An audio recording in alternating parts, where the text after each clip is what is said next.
मनोरम दृश्य उत्कंठा भरा सज्जा ब्यूटीफुल मुविंग को वंडरफुल स्लीपिंग सते जेमिति 100टी लोरी को एकाठी करी बात्सल्य ममता को आदर करने सहित निद्रावती को आरोहण करी एटी पूरा समर्पण हो जाइछन।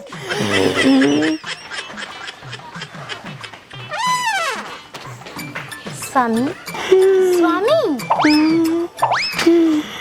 स्वामी पाद दुईटी को मंचाली देवी कौन कहला पाद दुईटी को मंचाली देवी नहीं ये सब कहया कथा तुम गोटे काम कर डबल हरिन सोरिष तेल तिरपल गुला रसुण छड़े तैल ताको टिके फुटन करके पाद भी बाटन कर दे भाई शांति लागियो पाटन कर देवी जे कोनी छिला बोलो सब बाजिलानी मंचाली देवी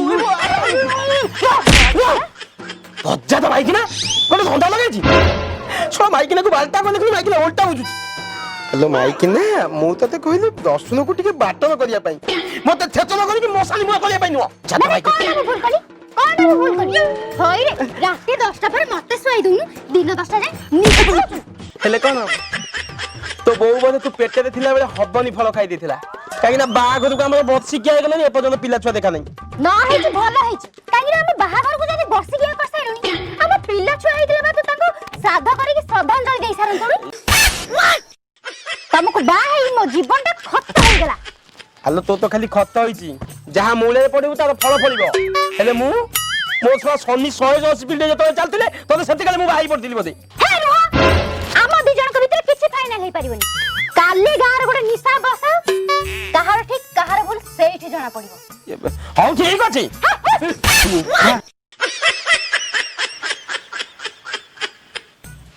माननीय श्रीजुक्त निशाब डकैतिबा व्यक्ति महोदय एवं समीपेशु बिंबा राडिंग जरियारी विषयर कारण यही कि जे स्वामी एवं स्त्री तो मध्य कोलाहल जोगु दुहे दुई को माँ भौणी सोडासोडी होती से सोडाटी पुणी एबे तो अमर नुह से सोडाटी होउची 1313 ख्रीष्टाब्दी जो समय मनीष मंकी गेटअप धरी लुंगी खोली रास्ता रे चालुथिले से जेमती लुंगी खोली चालुथिले आमे सेमती लुंगी टाको खोली देई ए निशाप्ती की छाड़ दबा तो प्रणय मते कुह तम दुही को मध्य रे काहे की कोलाहल हैला आमे टिके सुनिबु कुह आज्ञा देखो महाजनी मो कहबा कथा होची सकाल पर मु मोर खट्टे शुइतिली ये माइकी ना सकाल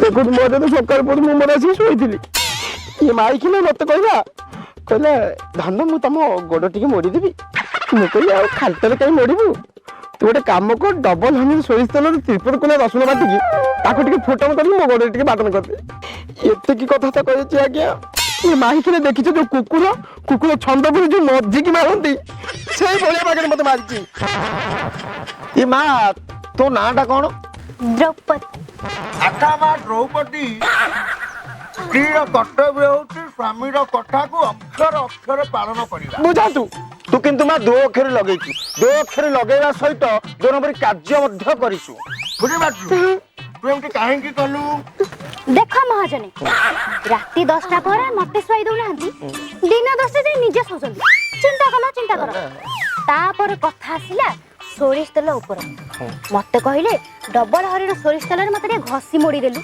डबल हरिण सोरिष तेल जो भली आकाश छुआ रेड हेलानी सेई पई मु कहली आमे आकाश काई छोइबा पाताल रो पतंजलि तेल रे काई घसी न दउ आई objection milord sorry to Pranay Babu एटा होची गां निशाप हाई कोर्ट नुह ये अच्छा महाजन मत गोटे कथा कहू अच्छा पतंजलि तेल कथा तो पतंजलि तेल कथा तो से कहन देला ना कहने अच्छा मत गोटे कथा कहतु बाघर को आसिक हमर बच्चा हेलानी ए पर्यंत गोटे पिला छुआ देखा नहीं आ मो घर गोटे मुंडा दियो सेठी मेंढा जाइलानी एथि भाई दाई के देखो महाजने पिला छुआ न हबार कारण करे से मुदाई ताकर किछि बोल नहीं कौन बोल अछि ना ना कौन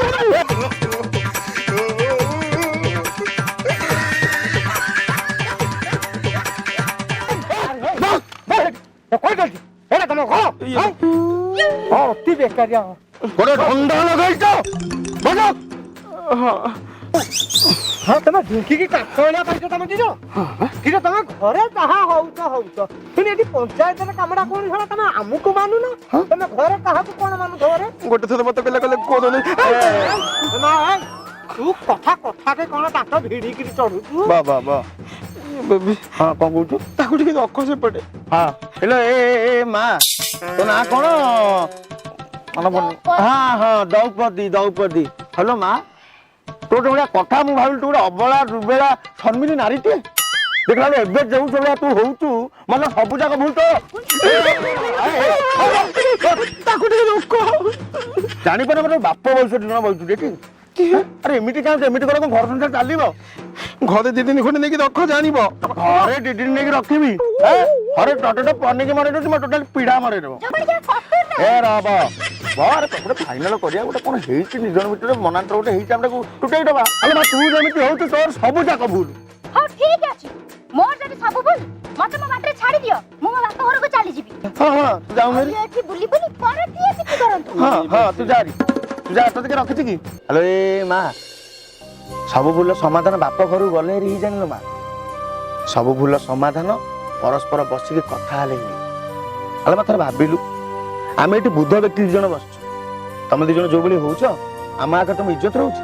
ଆରେ ସେମିତି ହୁଅନି ମୋ କଥା ଶୁଣ ଯାହା ହେଇଛି ଛାଡ ଆଗ ପରେ 2 ଜଣ ଯାକ ମିଶି ଯା। ସେମିତି ହେଇପାରିବନି।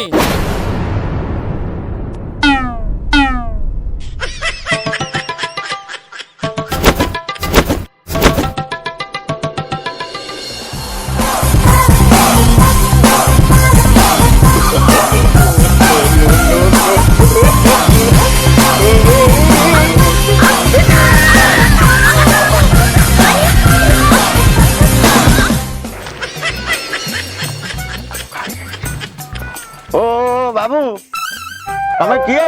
ତମେ ପରିଚୟ ଦେବା ଦରକାର ନାହିଁ ମୁଁ ପରିଚୟ ଦଉଛି। ଇଏ ହଉଛନ୍ତି ଦ୍ରୌପଦୀ ଆଉ ଇଏଙ୍କ ସ୍ୱାମୀ ହେଇଥିବେ ବୋଧେ। ବୋଧେ ସ୍ୱାମୀ ମୁଁ ବା ଖୋଦ ତାଙ୍କ ସ୍ୱାମୀ। ଆଉ ତମେ ଯାହାର ଖାଇ ତାର ଗାଈ ମୁଣ୍ଡିଟି। ବିଗତ 1 ବର୍ଷ ତଳେ ମୁଁ ଦ୍ରୌପଦୀକୁ ବିବାହ କରିଥିଲି।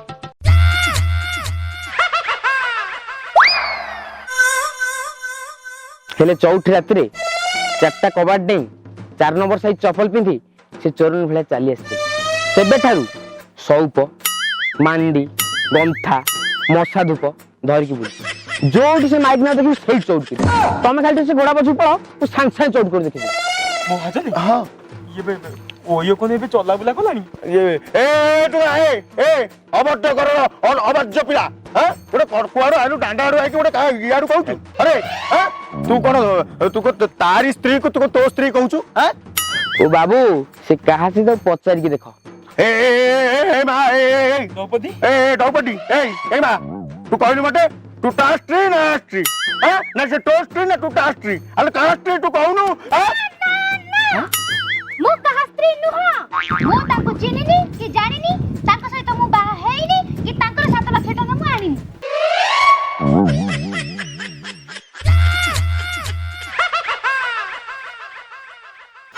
7 ଲକ୍ଷ ମୋର ତ ସେ କଥା ମନ ଦେଖିଲାଟି ଚୋର କେମିତି ତା ମୁହଁରେ ମାନୁଛି। 7 ଲକ୍ଷ ଟଙ୍କା ତ ଏଠି କିଛି ପଡିନାହିଁ। ହଇଲୁ ଦ୍ରୌପଦୀ ହଇଲୁ ତାକୁ ଛାଡିକି ମତେ ଧଇଲୁ ତା 7 ଲକ୍ଷ ଟଙ୍କା ନିଜେ ଖାଇଲୁ ତା ପଇସା ଫେରା ତାକୁ ଜଲ୍ଦି ବାହା। ହଇ ବାବୁ ତାକୁ ଖାଇଲ ଚଳୁ କରି ଖାଇସାରି ପେଲ ଦଉଛ ଗାଳି କରି ମୋର ବାହାବା ଦରକାର ନାହିଁ। ମୋ 7 ଲକ୍ଷ ଟଙ୍କା ଦେଇଦିଅ ମୋ ମାଣ୍ଡି ତକେ ଧରି ଘରକୁ ପଳେଇ। ହେଇ ତା 7 ଲକ୍ଷ ଦେ ତା 7 ଲକ୍ଷ ଫେରା। ଆଉ ତମେ ଦିଅ ମୁଁ ଫେରିବି ମାନେ ବାହାଘର ପରେ ଯୋଉ ଜର୍ଣ୍ଣି ଯୌତୁକ ଯୋଉ ନେଇକି ଆଇଛି ସେଟା ଯୋଉ ଘରେ ପୁରେଇଛ ସେଟା କାହା ପଇସାରେ ତାଙ୍କ ପଇସାରେ ପଇସାଟା କିଏ ଦବ ତମେ ଦବ। ସିଏ ଦେବେ ନାହିଁ ତୁ କେন ଦେବୁ ସେଇ ବ୍ୟବସ୍ଥା କରୁଛୁ। ହ୍ୟାଲୋ ମାଣ୍ଡା ବାବୁ ଆଇଲ ଟିକେ ଏଠିକି। କଣ ହେଇଛି? ବର୍ଷ ତଳେ ଯୋଉ ମାଇକ୍ ନେଟା ହଜି ଯାଇଥିଲା ତାକୁ ଆଜି ଖୋଜି ପାଇଛି। ଏଇ ମୋ 7 ଲକ୍ଷ ଟଙ୍କା ଚୋରି କରିଛି ତୁ ଫାଇନାଲ କରିଦେ। Excuse me, myself M3 ଏମିତି ମାନେ ମଦନ ମୋହନ ମାନ୍ଧାତା। ମୁଁ ଏକ ସ୍ୱୀକୃତି ପ୍ରାପ୍ତ କମ୍ପାନୀରୁ ଆସିଛି। ଆଉ ଆମ କମ୍ପାନୀ ନା ପର ଝିଅକୁ ପାରି କରି ତା ପଇସା ଖାଉ ପଟି ମାରି। ତମେ ତାଙ୍କର 7 ଲକ୍ଷ ଟଙ୍କା ଚୋରି କରିଛ। ଆଉ ଯଦି ମୁଁ ତମକୁ ଚୋରି କେସ୍ ଟା ଦେବି ତାହେଲେ ତମକୁ 7 ବର୍ଷ ଜେଲ ହେଇଯିବ। ଆଉ ଦୁଇରେ ତମେ ତାଙ୍କ ମନ ଭାଙ୍ଗିଛ। ଆଉ ଯଦି ମୁଁ ଭଙ୍ଗାରୁଜା କେସ୍ ଟି ଦଉଛି ତାହେଲେ ତମକୁ ସିଧା ଆସି କବଡଲା ଟେକି। ଆଉ ତିନିରେ ତମେ ତାକୁ ଛାଡିକି ଆକୁ ଧଇଲ। ଆଉ ଯଦି ମୁଁ ଗୋଟେ କେସ୍ ଟେ ଦେଇ ଦଉଛି ତାହେଲେ ତମକୁ ବଧ୍ୟାକରଣ କେସ୍ ଟେ ଲାଗିଯିବ। ଆଉ ରହିଲା 4, ଯଦି ସବୁ ଯାକ ମିଶେଇକି କେସ୍ ଟେ ଦେଇ ଦଉଛି ମାନହାନି ମକଦ୍ଦମା କେସ୍ ଟି ଲାଗିବ। ଆମେ କେସ୍ ଛାଡି କାହିଁ ଯିବା? କେସ୍ ଛାଡି ଆମେ କାହିଁ ଯିବା? କେସ୍ ଗଲେ ପଇସା ପତ୍ର ଖର୍ଚ୍ଚ ହବ, ଇଜ୍ଜତ ମହତ ଦାଣ୍ଡରେ ଗଡି ହାଟରେ ଛିଡିବ। ଏଇ ଯେ ଆମେ ହଉଛୁ ଜିଏସଟି ବାଲା, ପ୍ରତ୍ୟେକ କ୍ଷେତ୍ରରେ ଆମେ ଜିଏସଟି ଲଗାଉଛୁ। ଏଇ ଯେମିତି କଦଳୀ ପତ୍ର ଅଧିକ କଟା ହେଲା ଜିଏସଟି ଲଗେଇଦେଲୁ। ଏ ଗୋଟେ ଗାଈ ଛେନା 25-30 ଟା ଅଘମଳା ଖାଇଦେଲା ତା ଉପରେ ଜିଏସଟି। ତମେ ଯେହେତୁ ଡବଲ ତକିଆ ସିଙ୍ଗଲ ମୁଣ୍ଡ କାର୍ଯ୍ୟ କରିଛ ତମକୁ ମୁଁ ଜିଏସଟି ଲଗାଉଛି। 15 ଦିନ ତମେ ତାଙ୍କ ପାଖରେ ରହିବ, 15 ଦିନ ଆଙ୍କ ପାଖରେ ରହିବ। ସପ୍ତାହକୁ ତମେ ଦବ 5525 ଟଙ୍କା ପଇଠ କରିବ। ଗୋଟେ ସିଗ୍ନେଚର କରିଦେଲ।